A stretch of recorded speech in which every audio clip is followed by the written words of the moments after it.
according to the flesh, you will die.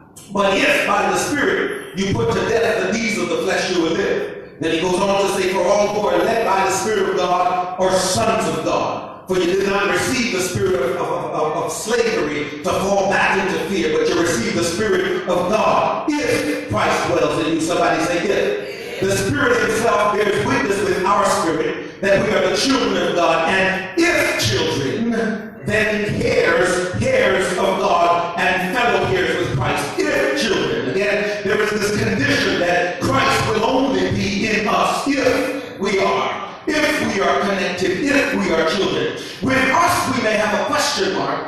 When I get to the intersection, what do I do?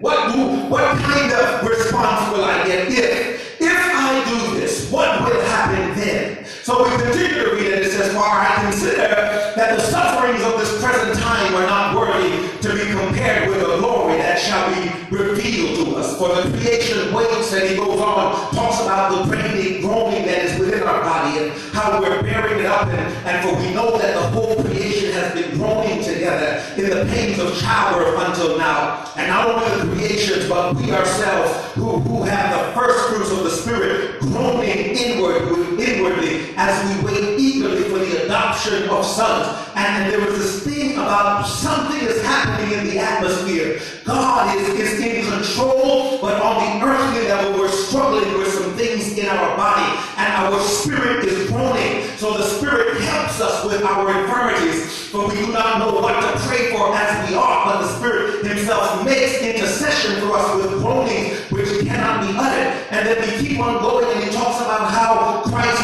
called us and he predestinated us, and he formed us to be the first fruits and the firstborn of his children. He says, if we have hope for that we see not, then do we with patience wait for it. This question of if, always if. You as a believer struggling with if I serve the Lord, what will the outcome be? If I don't serve the Lord, what will the outcome be? If I go to church this morning, what will I get out of it? If I don't go, what will I miss? There is always a contradiction when you talk about if. There's always a two-sided, flip-sided anomaly if you talk about this word if. And so when we get to the text that we're reading this morning, we see here the King Nebuchadnezzar. And I want to get through this very quickly so that you can see where this text is leading us. Nebuchadnezzar, he calls for all of the important people of the kingdom, the government leaders, and he calls them and he says, look, I am expecting you to worship me today. When you hear the sound of the psaltery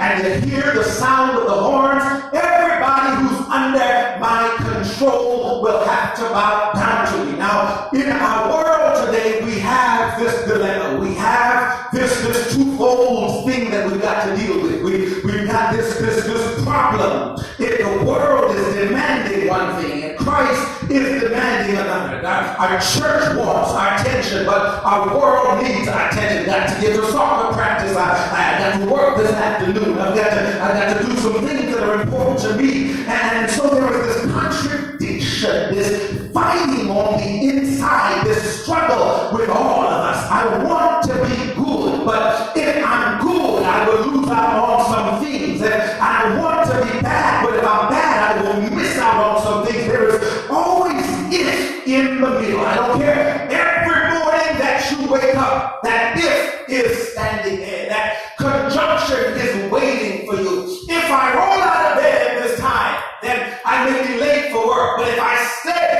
I may be on time for work, but if I stay in bed, then I may be late for work. That issue of if is always there. But then what happens when somebody doesn't give you a choice? What happens when King Nebuchadnezzar or your King Nebuchadnezzar, whatever that is, decides to meet you at the intersection and says, I'm going to take away your option. You don't have a choice but to do what I ask you to do. You don't have a choice but to serve me. The governors are serving me. The kings are serving me. Everybody of importance is serving me. So when you hear the sound of music, you have no option, no if here, no option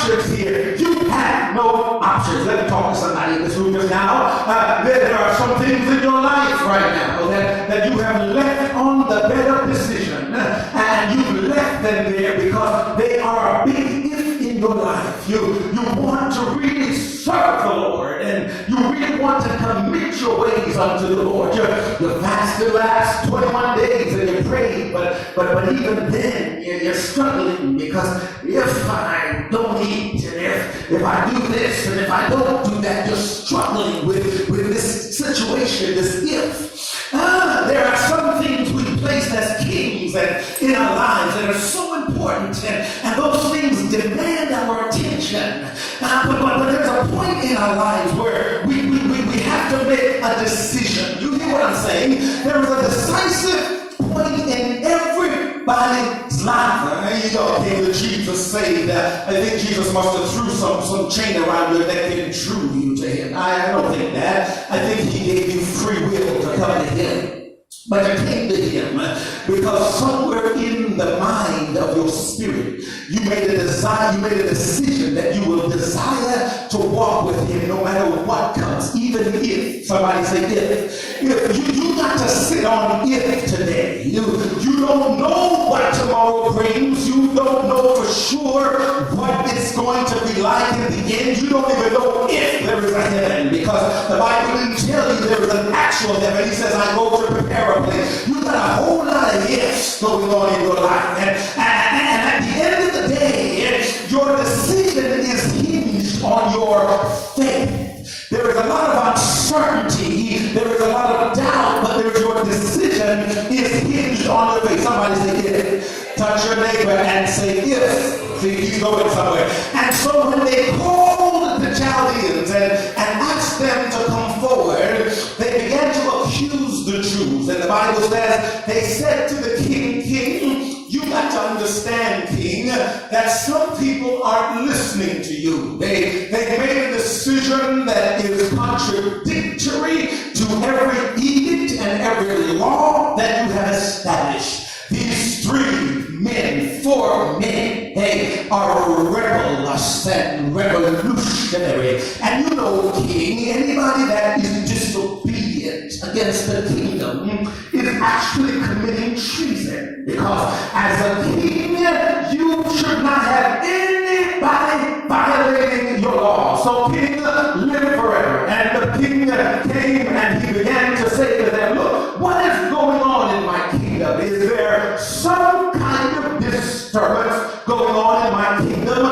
What is going on? Bring them before me. So they brought before them Shadrach, Meshach, and Abednego. And so the king says, look, now that's a privilege to stand before the king. All these other men were in the courtyard, but the king says, I need to see you. Let me trouble somebody and say, when you got to make a decision and the devil is after you, somehow or another, you got to face your demons. You got to face your decisions. You cannot hide.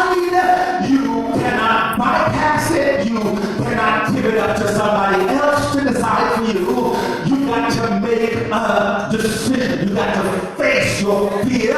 You got to face your enemy. You got to face your problem. You got to face